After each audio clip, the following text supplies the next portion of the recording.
जहां पूरी दुनिया में ईरान अकेला रहा, वहां खुलकर पाकिस्तान एक कदम और ईरान के साथ रहा। ऐसे तो जबान से बोलने वाले बहुत बाद में आए कि हम ईरान के साथ हैं, लेकिन जिस तरह से अगर जबान की बात है तो जबान से ज्यादा बोलने वाला अगर कोई था तो पाकिस्तान था। पाकिस्तान ने ग्राउंड पर भी मदद की है ईरान की। पाकिस्तान के डिफेंस मिनिस्टर ने खुद ये क्लियर कट बता दिया कि हमारी इंटेलिजेंस ने ईरान को जानकारी दी थी कि इजराइल हमला करने वाला है, इजराइल कुछ बड़ा करने वाला है। हमले के बाद जिस वक्त यह हमला हुआ, ईरान के डिफेंस सिस्टम को फेल करा गया मूसाद के जरिए, तो ईरान ने अपने डिफेंस सिस्टम को जो रिकवर किया 8 घंटे में, उसमें पाकिस्तान का अहम रोल था।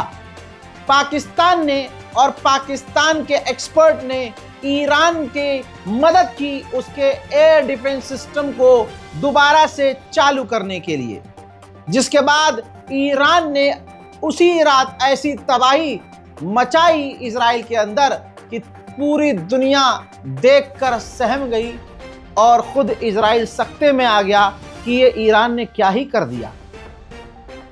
खुलकर अपनी पार्लियामेंट में पाकिस्तान के डिफेंस मिनिस्टर ने कहा कि हम पूरी तरह से ईरान के साथ हैं, ईरान को भविष्य में जो कुछ भी चाहिए हम उसे देंगे, चाहे वो कुछ भी हो, हम उसके साथ हैं। और अगर आज हम ईरान के साथ नहीं खड़े हुए तो कल आपने देखा यमन हो या कोई और दूसरा देश, चाहे गाजा, चाहे और मुस्लिम देश, इजराइल ने उन सब के साथ क्या किया। भविष्य में हमारे साथ भी ऐसा ही होगा अगर आज हम चुप रहे। पूरा बयान तो नहीं सुना पाऊंगा, लेकिन कुछ बयान आप खुद सुन लीजिए। ईवान की वसातत से मुकम्मल यकजहती का इजहार हम करते हैं अपने ईरानी भाइयों के साथ, और इस आजमाइश की घड़ी में हम उनके साथ हैं, हर तरीके से उनके साथ हैं। उनको जिस किस्म की ज़रूरत होगी इंटरनेशनल लेवल पे, यूनाइटेड नेशंस पे या किसी और अदारे पे या इस्लामिक कॉन्फ्रेंस के अदारे पे, कहीं भी हम उनके मफादात का जो है तहफ़्फ़ुज़ करेंगे इंशाअल्लाह ताला। वो हमारे भाई हैं, हमारे हमसाए हैं, उनका दुख दर्द, उनकी खुशियाँ, उनका गम जो है हमारे साथ जो है मुश्तरक है। इसके अलावा पाकिस्तान के प्रधानमंत्री शहबाज शरीफ ने मसूद पेज़ेश्कियान, जी हाँ, ईरान के राष्ट्रपति से फोन पर बात की और कहा कि पाकिस्तान पूरी तरह से ईरान के साथ खड़ा है। फिर से कंफर्म हो रही है खबर, इजराइल की पूरी तरह से लुपलुपा गई है। उसको दिन में तारे दिख रहे हैं और रात को सूरज। अब खबर आ रही है कि यूएई के जरिए, इजराइल यूएई के जरिए ईरान से कह रहा है सीज फायर कर लो और अमेरिका से बातचीत करके डील कर लो। उधर तुर्की के राष्ट्रपति बहुत तेजी से एक्टिव नजर आ रहे हैं। अब उन्होंने मोहम्मद बिन सलमान को फोन किया है। तमाम अरब देशों के लीडर और बादशाहों को, प्रधानमंत्री और राष्ट्रपतियों को फोन कर रहे हैं। उन्होंने अब मोहम्मद बिन सलमान को फोन किया है और कहा कि इजराइल से दूर होना चाहिए, इजराइल का बाइकआउट करना चाहिए। इजराइल ने ईरान पर हमला करके पैगाम दिया है कि आगे हम सब सेफ नहीं हैं। इजराइल इलाके के लिए और हमारे लिए खतरा बन चुका है। अरब देशों को, मुस्लिम देशों को एक साथ होकर इजराइल से दूरी बना लेनी चाहिए। आईडीएफ के स्पोक पर्सन ने बयान जारी करके कहा है कि हम जो ईरान पर हमला कर रहे हैं, इसको इतिहास याद रखेगा, भविष्य में याद रखा जाएगा कि हमने क्या ही किया था, और अभी ईरान पर आगे और तबाही देखना बाकी। उधर ईरान के सबसे बड़े गैस फील्ड पर भी इजराइल ने हमले किए हैं।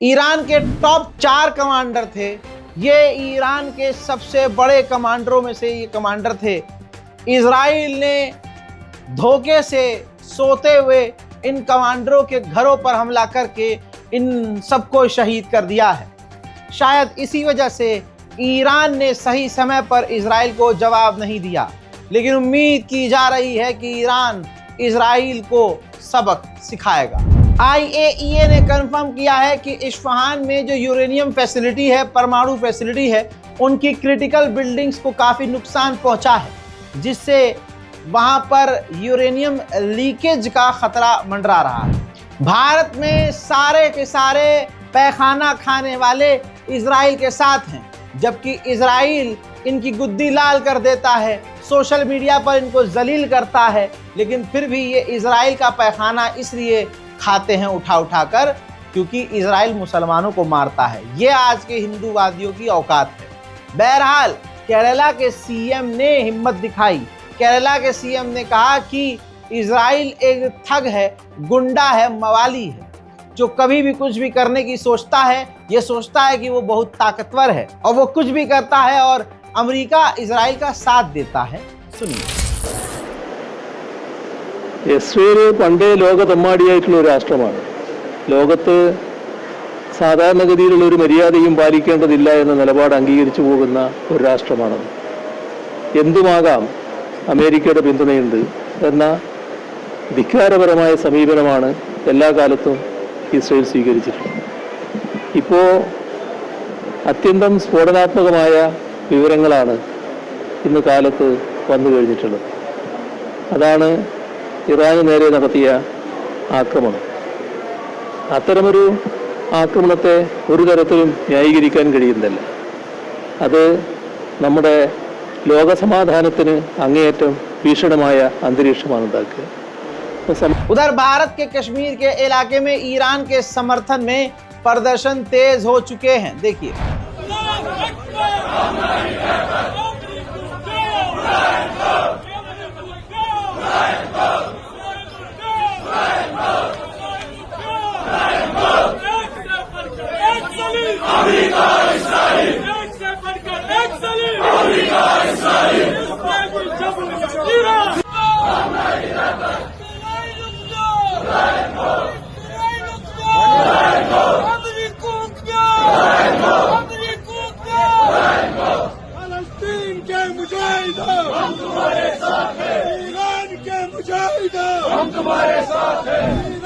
दोस्तों, इराक बीच में पिस रहा है।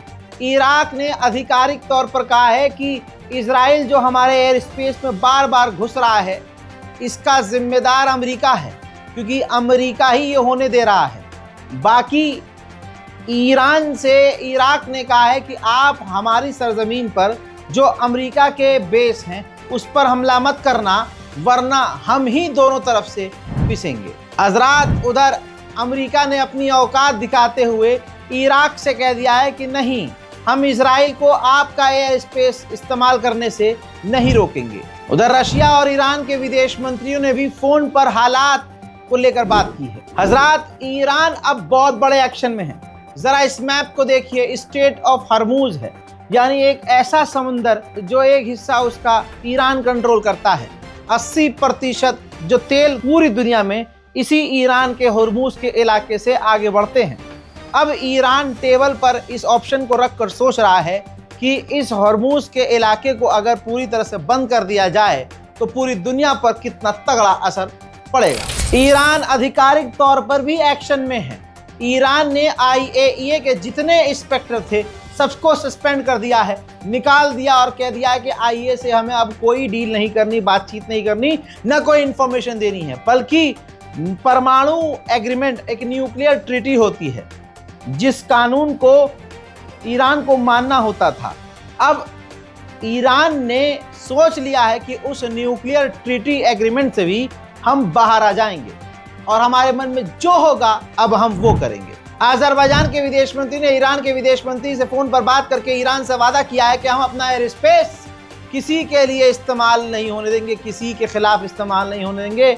और अजरबैजान ने ईरान को यकीन दिलाया है कि अपनी सरजमीन का इस्तेमाल आप पर हमला होने के लिए नहीं इस्तेमाल होने देंगे। उधर यमन के लड़ाके हूतीज, ये देखिए बेन गुरियन एयरपोर्ट पर नोटिफिकेशन जारी कर रहे हैं, वार्निंग जारी कर रहे हैं कि इजराइल के इंटरनेशनल एयरपोर्ट बेन गुरियन को हम उड़ा देंगे। इजराइल ने कहा कि हमने ईरान पर ऐसा हमला किया कि उसकी पूरी लीडरशिप खत्म हो गई थी, 20 टॉप लेवल के कमांडर मार दिए थे और हमारा ऐसा हमला सटीक था और इतना बड़ा था कि ईरान उसी वजह से हैंड टू हैंड हम पर पलटवार नहीं कर पाया। इजराइल की यह बात हकीकत है। यही बात मैंने आपको कल बताई थी कि जब ईरान की टॉप लीडरशिप को इजराइल खत्म कर देगा तो भाई हमला करने का आदेश कौन देगा, आगे का प्लान कौन बताएगा, क्या करना है क्या नहीं करना ये कौन बताएगा। इजराइल ने कहा कि हमने ईरान की न्यूक्लियर फैसिलिटी को तगड़ा नुकसान पहुंचाया है। हम मानते हैं कि वो पूरी तरह से डिस्ट्रॉय नहीं हुई है, लेकिन उसको बनाने में, ठीक करने में लंबा समय ईरान को लगेगा। साथ ही हमने 40 ईरान के एयर डिफेंस सिस्टम को भी बर्बाद किया है। अब दोस्तों आपकी स्क्रीन पर ये तस्वीर देखिए, लगातार कई गाड़ियां ईरान के अंदर से मिल रही हैं, जिसके अंदर से ड्रोन मोसाद ने ईरान के अंदर लॉन्च किए हैं। ईरान के अंदर रहकर ईरान की गाड़ी का इस्तेमाल करके ईरान की सरजमीन से ईरान के ऊपर ड्रोन हमले किए गए हैं। उधर ईरान ने दावा किया कि हमने F-16 2 और एक F-35 इजराइल का मार गिराया है। गोदी मीडिया भी इस बात को मान रहा है, इंटरनेशनल मीडिया भी इस बात को मान रहा है।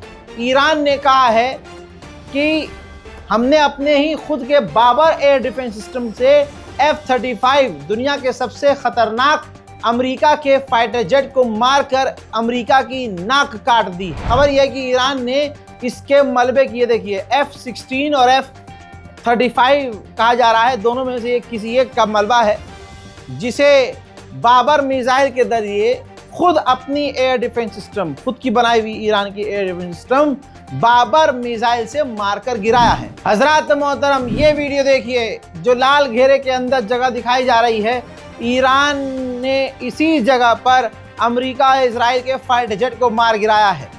अब अगली तस्वीर देखिए, ये वो महिला पायलट है जो इजराइल के F-35 को उड़ा रही थी और ईरान पर हमला कर रही थी।